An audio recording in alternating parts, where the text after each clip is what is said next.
O conjunto numérico que você aprende na vida é o conjunto dos números naturais. Esse conjunto é formado pelos elementos 0, 1, 2, 3, 4, 5, 6 e assim por diante. Bom, mesmo ele sendo o primeiro que você aprendeu, ele também foi o primeiro que surgiu ao longo da história. E surgiu por uma necessidade que o homem teve, necessidade de contar objetos, contar elementos. A gente cita uma história muito comum, que é a de um pastor de ovelhas, e esse pastor ele precisava retirar as ovelhas do curral e também colocá-las novamente no final do dia.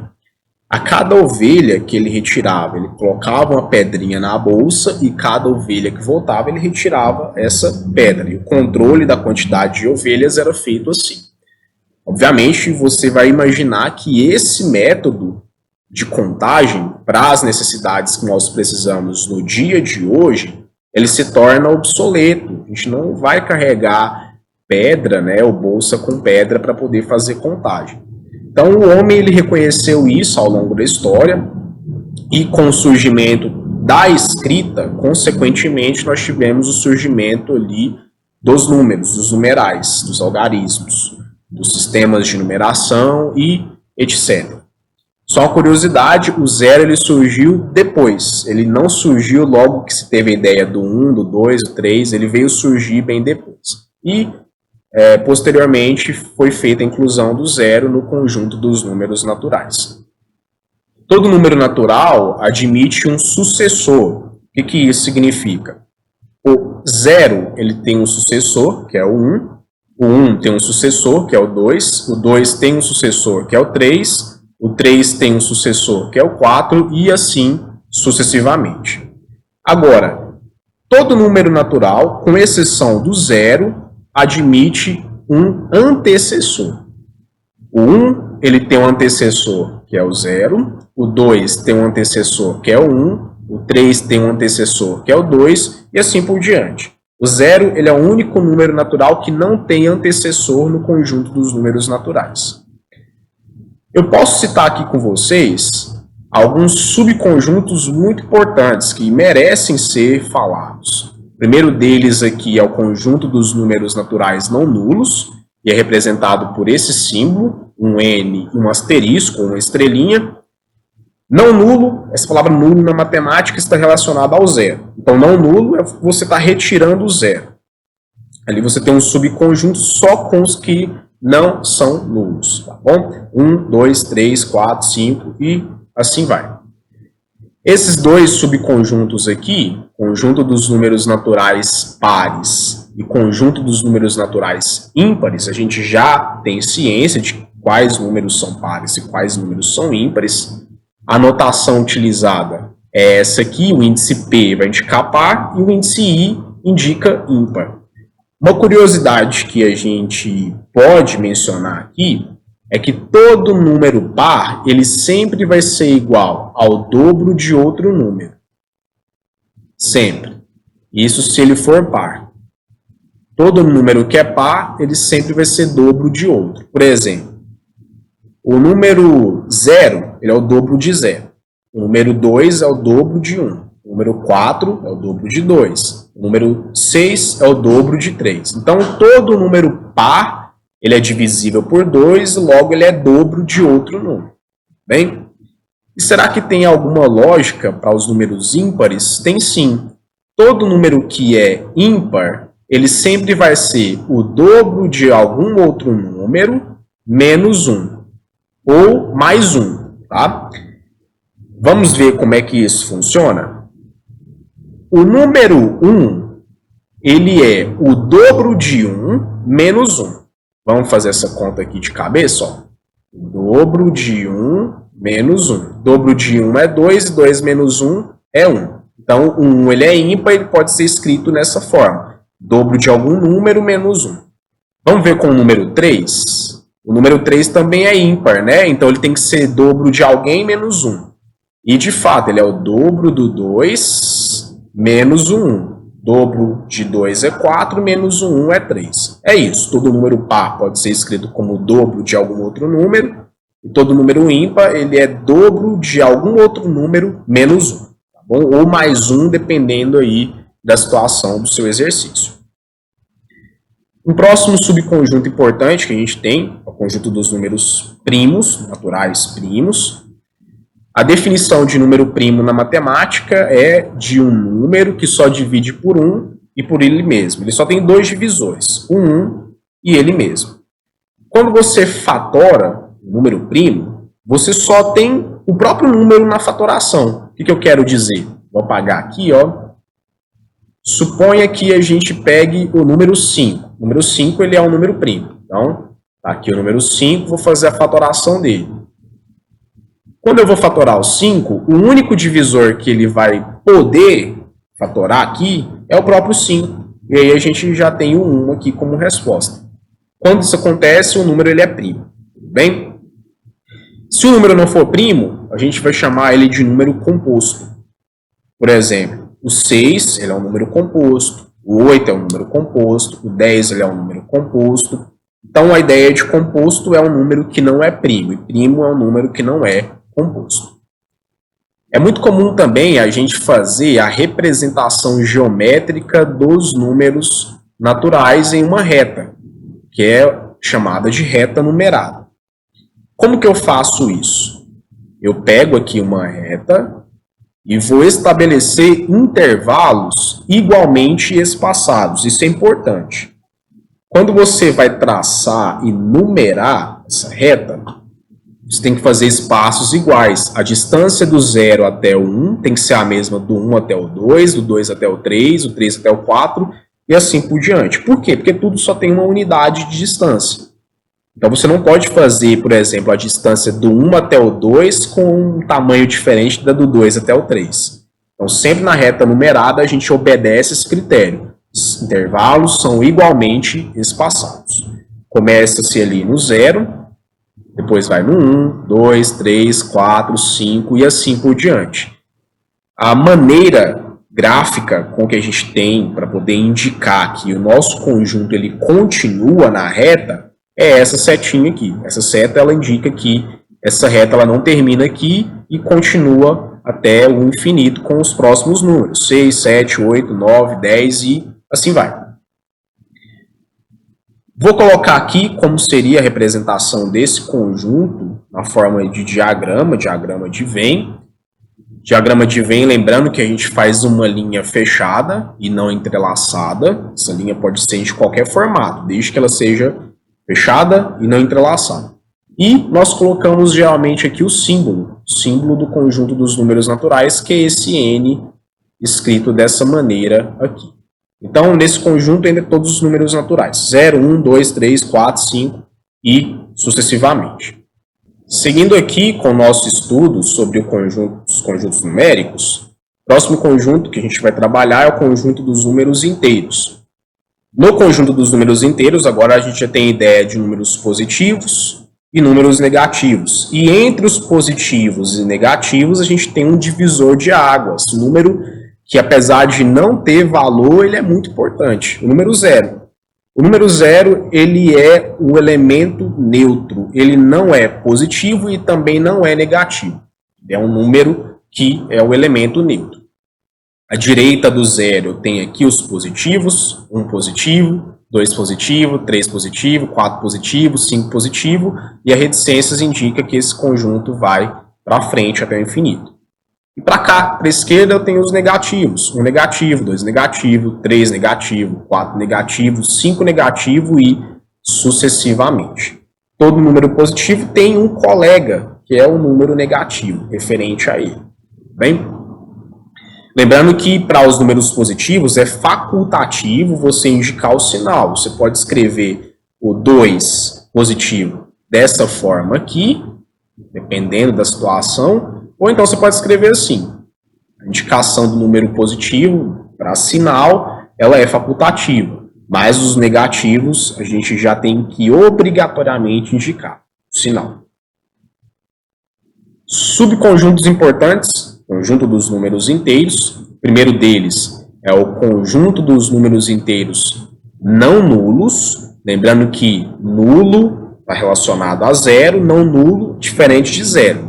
Você vai escrever o conjunto dos números inteiros e daqui você tira o zero. Não tem o zero aqui. A gente teria que ter o zero aqui, mas como são os não nulos, a gente tira. Esses dois subconjuntos aqui, esse par e esse par, eles estão muito associados. Vou explicar os dois juntos. O conjunto dos números inteiros não negativos, que é representado por esse símbolo, o Z e o mais aqui no índice, ele corresponde a todos os números inteiros que não são negativos, ou seja, eu pego aqui e excluo essa parte dos negativos. E o que me resta é o zero, que é o elemento neutro, e os positivos. Bem, esses são os não negativos. Agora, a gente tem um outro, que ele é chamado de conjunto dos números inteiros positivos, ou, como algumas pessoas preferem, estritamente positivos. A ideia do estritamente é que você está num conjunto que só tem números positivos. Aqui, então, eu tenho 1, 2, 3, 4, só os positivos. Essa é a diferença de você falar não negativos e estritamente positivos. E observe que a simbologia ela é diferente. Enquanto aqui admite o zero, aqui não admite. Esse símbolo do asterisco mesmo, a gente viu que é um símbolo que vai indicar a exclusão do elemento neutro, que é o zero. De mesmo modo, de forma análoga, eu posso falar do conjunto dos números inteiros não positivos e dos estritamente negativos. Os não positivos, ele admite o zero. Então, é zero e os números negativos, que são os não positivos. Agora, os estritamente negativos, esse estritamente vai indicar que eu só vou colocar no meu subconjunto os negativos e não entra ali o zero. O próximo conceito que a gente tem são de números inteiros simétricos ou opostos. De uma forma muito fácil, números simétricos ou opostos são números que possuem sinais trocados. O 2 positivo, ele tem como simétrico o 2 negativo. E aqui eu coloquei até outros exemplos. O 18 positivo tem por simétrico o 18 negativo. 253 negativo tem por simétrico o 253 positivo. De um modo geral, qualquer número inteiro, número x genérico aqui, que a gente está chamando de x, ele tem um simétrico que é o menos x. Esse menos só vai indicar para a gente a inversão do sinal para encontrar aí o simétrico. Bem? Observação, a soma de dois números inteiros opostos sempre resulta em zero. E aí eu vou te dar um exemplo disso. Quando você vai ao banco, você olha a sua conta bancária e ali, por exemplo, você pode observar o seu saldo. Suponha que seu saldo seja de R$50.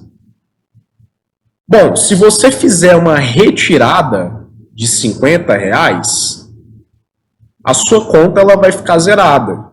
Isso significa que você não tem nada, mas você também não deve nada. Esses dois valores aqui, eles são simétricos. O 50 positivo e o 50 negativo, eles são simétricos. E quando a gente opera os dois, resulta sempre em zero. É o mesmo que eu falar também, você está lá no banco e seu saldo é negativo de R$100. Só que você foi lá e pagou os R$100, desculpa, R$100. Logo, você vai zerar a sua dívida, você não vai ficar devendo, mas você também não vai ter nada de saldo positivo na sua conta. Módulo. O que seria o módulo? O módulo, na matemática, ele é um operador que torna o número em um número não negativo. Ele exclui ali a negatividade dos números. Essa aqui é a definição formal de módulo, mas eu vou escrever aqui algo para você entender melhor o que é o módulo. O módulo é assim, você está com um número natural, ou um número inteiro, né? Melhor, um número inteiro. Quando você faz o módulo desse número, ele vai transformar esse número para um número positivo. Mas vamos pensar assim, se o número já for positivo, ele continua positivo. Se o número for zero, ele também continua zero. Então, nessas duas hipóteses do número C positivo ou C igual a zero, você vai manter o próprio número, você vai manter o sinal. Então, a gente mantém o sinal. Eu mantenho o sinal. Apesar de ter escrito mantém o sinal, o zero ele não tem sinal. Então, você deixa ele do mesmo jeito. Ele é neutro, continua neutro ao se fazer o módulo. Agora, se o seu número ele for negativo, você vai trocar o sinal dele. Então, a gente vai trocar o sinal toda vez que o número inteiro ele for negativo. É isso que o módulo faz. Sempre se lembre, o módulo ele tira a negatividade de um número. Se o número já for positivo, ele continua positivo. Se o número for zero, ele continua sendo zero. E se o número for negativo, a gente vai trocar o sinal dele para um número positivo. Vamos observar aqui os exemplos. Primeiro exemplo, quero calcular o módulo de 7. O 7 já é positivo, isso é bom. Então, módulo de 7 é o próprio 7. O módulo de 3 negativo é o 3 positivo. Está tirando a negatividade do 3. O módulo de 12 negativo é 12 positivo, a gente tirou a negatividade do 12. O módulo de 0 é o próprio 0, o elemento neutro, por definição, o módulo de 0 é ele mesmo.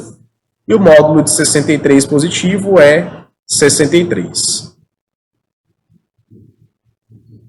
Também podemos fazer a representação geométrica do conjunto dos números inteiros na reta numerada.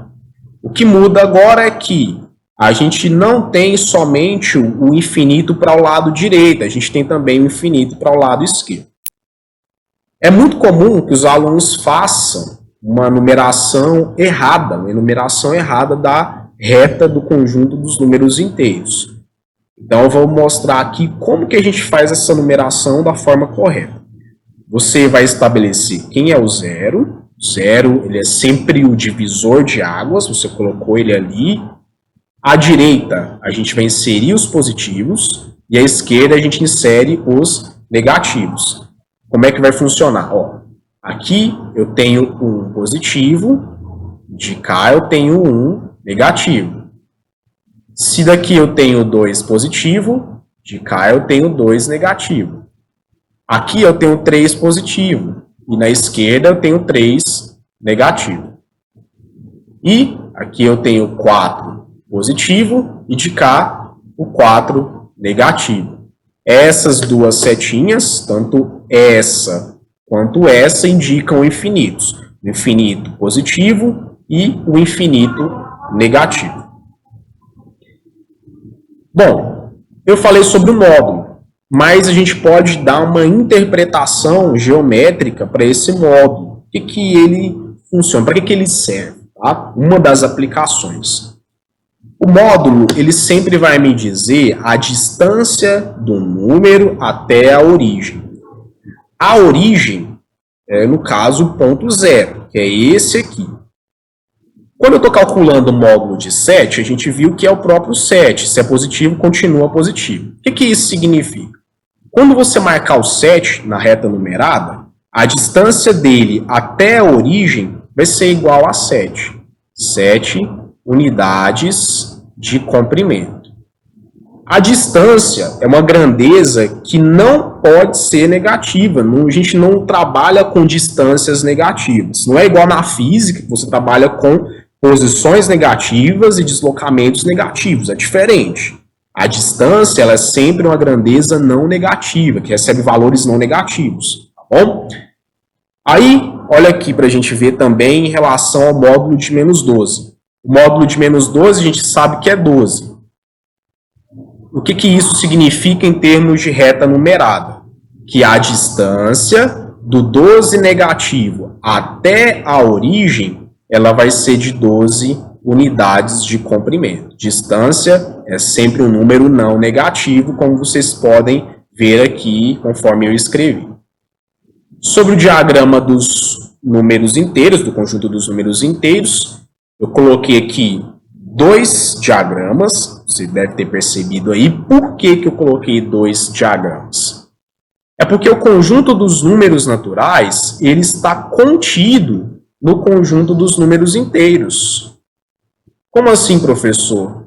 O conjunto dos números naturais ele está contido no conjunto dos números inteiros? Ele é um subconjunto do conjunto dos números inteiros? Isso.